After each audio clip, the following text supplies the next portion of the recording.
Meu pai me obrigou a casar com um bilionário deficiente pra livrar a princesinha dele de um casamento indesejado. Aceitei na hora. Pouco depois, minha meia-irmã mudou de ideia. Ela me apontou e disse: Pai, eu quero meu cunhado. Faça ela sumir. Meu marido riu. Ouvi tudo. Naquela noite, toda a família deles fugiu às pressas. Minha meia-irmã, Carmen, chorava sem parar, se recusando a se casar com Mateu Ruiz. Meu pai, com pena dessa enteada com quem não tinha laços de sangue, disse imediatamente que nunca permitiria que ela sofresse. Lucia, você vai se casar com ele no lugar da sua irmã. Ele falou tão casualmente como se comentasse sobre o tempo bom. Sem pensar duas vezes, respondi: Vale. Minha meia-irmã parou de chorar na mesma hora. Até minha madrasta me olhou surpresa. Seus olhos espertos piscaram, provavelmente tentando adivinhar se eu tinha alguma segunda intenção. E de fato, eu tinha planos. Carmen desprezava Mateu Ruiz por ele ser deficiente. Eu não, porque o que eu valorizava era a origem familiar dele. Nossa família, os Morales, era considerada de prestígio na cidade R. Bom, pra ser exata, a família Morales só brilhava por causa da família dos meus avós maternos. A família da minha mãe, os Sanches, tinha feito fortuna na dinastia Qin, uma empresa centenária com riquezas enormes. Infelizmente, minha mãe ficou cega de amor e escolheu meu pai, um homem que ascendeu socialmente graças ao casamento. Por mais que meus avós maternos tentassem impedir, eles não conseguiram romper o vínculo. Depois, minha mãe me teve e trouxe meu pai de volta pra família dela, abaixando a cabeça envergonhada. Minha avó sentiu pena dele e usou suas economias pessoais pra ajudá-lo a começar nos negócios. Ele se aproveitou do nome e dos contatos do meu avô materno pra fazer uma fortuna considerável. Conforme o negócio dele crescia, minha mãe o via cada vez menos. Depois que meus avós maternos faleceram, ela herdou a fortuna da família. Foi então que meu pai voltou, cheio de bajulação, pra tentar pegar todo o dinheiro da minha mãe. Ele se tornou o principal magnata da cidade R e quis se divorciar dela. Minha mãe não suportou e se jogou de um prédio, tirando a própria vida. Eu tinha 10 anos. Naquele ano, antes mesmo de completar os 7 dias de luto pela minha mãe, meu pai trouxe pra casa minha madrasta e minha meia-irmã. Falou que era pra cuidarem de mim, mas na real, aqueles dois já estavam tendo um caso. Eles fingiam não ver quando Carmen tentava roubar minhas coisas. Se eu não fosse tão nova, teria dado um tapa nela pela minha mãe. E ainda assim, nem isso teria bastado pra aliviar minha raiva. O destino cobra. Desde que meu pai se casou com essa mulher, os negócios dele foram por água abaixo. Recentemente estava à beira da falência e agora, do nada, desenterrou um velho acordo de casamento entre a família Sanches e a família Ruiz. Queria que a enteada se casasse pra ter acesso à riqueza, mas ela se recusou. O clima estava tenso. Depois de um bom tempo, minha madrasta finalmente se pronunciou. Lucia, você tá falando sério? Claro, também posso escolher não me casar. Por que a gente não deixa a Carmen se casar com ele? Carmen agarrou o braço do meu pai na hora, chorando feito louca. Papai, eu não quero me casar com o Mateu Ruiz. Na noite de núpcias, enquanto Mateu estava sentado na cama, perguntei baixinho: Precisa de ajuda para se levantar? A fraca luz alaranjada no rosto esculpido dele o deixava incrivelmente bonito e refinado. Ele me olhou e respondeu com uma voz firme: Não precisa se incomodar com isso. Ele se levantou com facilidade e foi pro banheiro com aquelas pernas compridas. Como assim? Ele não era manco? Intrigada, dei uma espiada pela fresta da porta do banheiro. Ele estava prestes a tirar a camisa. Talvez sentindo meu olhar curioso, ele falou sem se virar: Já viu o suficiente?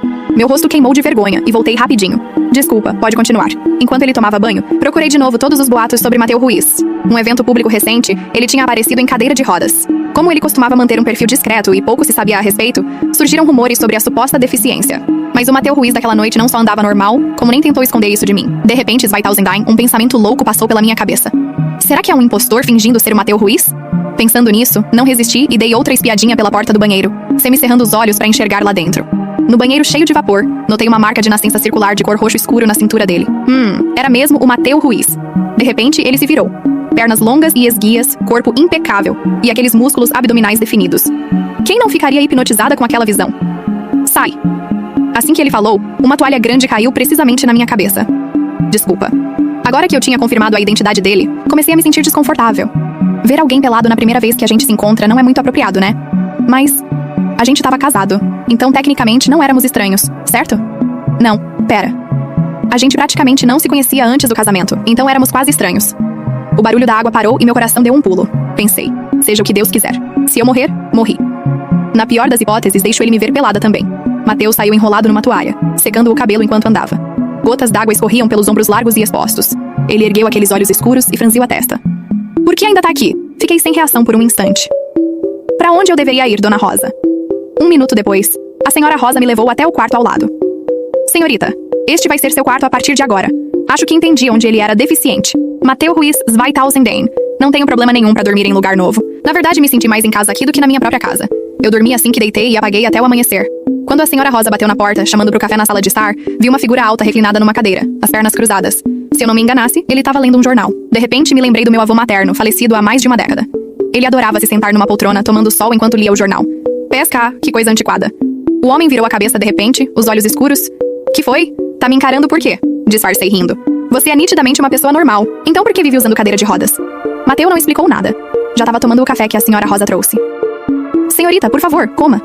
Ah... Me senti meio sem jeito e sorri, perguntando pra senhora gentil. Dona Rosa, a senhora não precisa me chamar de senhorita, é formal demais. Pode me chamar só de Lucia. Mas Mateu franziu o senho, de leve. Dona Rosa, faça como ela disse. Bem nessa hora, um carrão preto entrou silenciosamente no pátio. Uma senhora de cabelos brancos desceu. Aquela era a avó do Mateu, a quem chamavam de Senhora Maior. Mateu e eu levantamos rápido pra recebê-la na porta. Vovó, cadeira de rodas. Mateu não explicou nada. Já tava tomando o café que a senhora Rosa trouxe. Senhorita, por favor, coma. Ah... Me senti meio sem jeito e sorri, perguntando pra senhora gentil. Dona Rosa, a senhora não precisa me chamar de senhorita, é formal demais. Pode me chamar só de Lucia. Mas Mateu franziu o senho, de leve. Dona Rosa, faça como ela disse. Bem nessa hora, um carrão preto entrou silenciosamente no pátio. Uma senhora de cabelos brancos desceu. Aquela era a avó do Mateu, a quem chamavam de Senhora Maior. Mateu e eu levantamos rápido pra recebê-la na porta. Vovó. Bom. Tavam tomando café, né? A senhora sorriu, nos olhando de cima a baixo, e mandou alguém abrir o recipiente térmico que trouxera. Um leve cheiro de remédio emanava da vasilha fumegante. Mateu, bebe isso logo. Mateu fez cara de quem não gostou, tipo criança forçada a tomar xarope. Não consegui segurar o riso. Avó, que remédio é esse agora? A idosa pegou minha mão e a acariciou suavemente. Lucia, querida, não se preocupa com isso. Essa velha aqui nem sabe quantos dias ainda lhe restam. Esperei tanto pra ver o Mateu casado e, vendo vocês tão bem juntos, fico muito feliz. Sorri docemente. Avó, não fale isso. Se a senhora tá com boa saúde, com certeza vai viver até os 100 anos. Eu e o Mateu vamos cuidar da senhora juntos. Minhas palavras alegraram tanto a senhora que ela não parava de sorrir. Oh, essa menina é bem melhor que aquele teimoso aí. Teimoso! Mateu não pareceu se incomodar de ser chamado assim. Avó, por que tá contando tudo isso? A senhora fez cara de brava, mas com carinho. Você, hein? Uma garota boa como a Lucia casando com você? Se ousar incomodar ela, eu mesma quebro suas pernas. Mateu ficou surpreso de ver que a avó gostava tanto de mim. Bebe o remédio, anda, é bom pra sua saúde. Mateu não teve opção senão virar o conteúdo de uma vez. Eu já senti amargura só de olhar. Mas ele não fez nem careta, parecia acostumado. Ah, agora sim. Fica forte e saudável pra ver se vocês se apressam e me dão uns netinhos. Mateu, que tava se limpando, começou a tossir. De repente, o rosto dele ficou bem esquisito. Avô, a senhora não acredita nesses boatos da internet, né?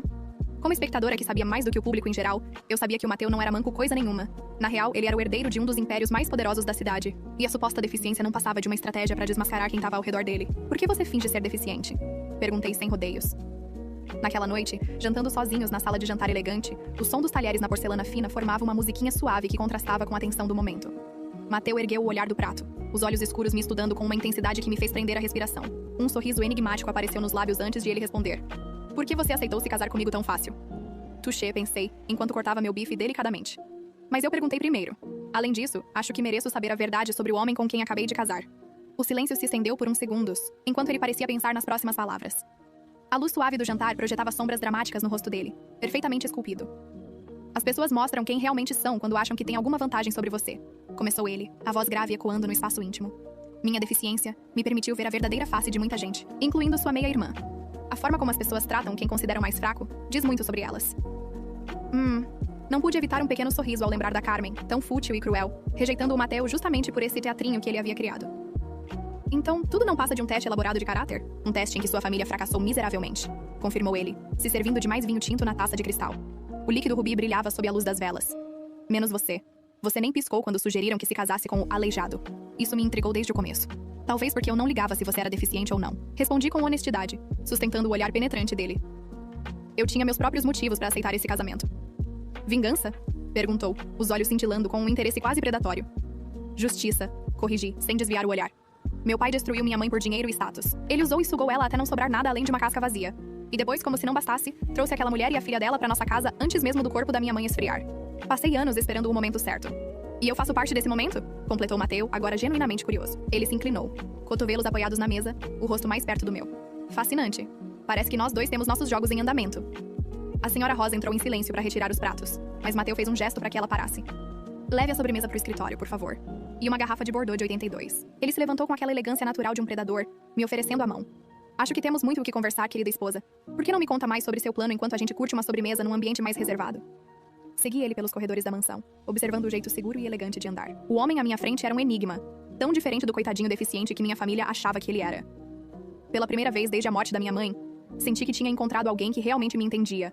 Alguém que, assim como eu, sabia que as aparências não passavam de máscaras para esconder intenções verdadeiras. O escritório era uma sala impressionante, com estantes do chão ao teto repletas de livros antigos e modernos. Uma lareira crepitava suavemente, projetando sombras dançantes nas paredes revestidas em madeira escura.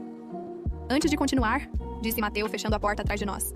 Você deve saber que eu não sou o único com segredos nessa família. E se você tá pensando em vingança, talvez eu tenha informações que te interessem sobre seu pai e o novo império dele.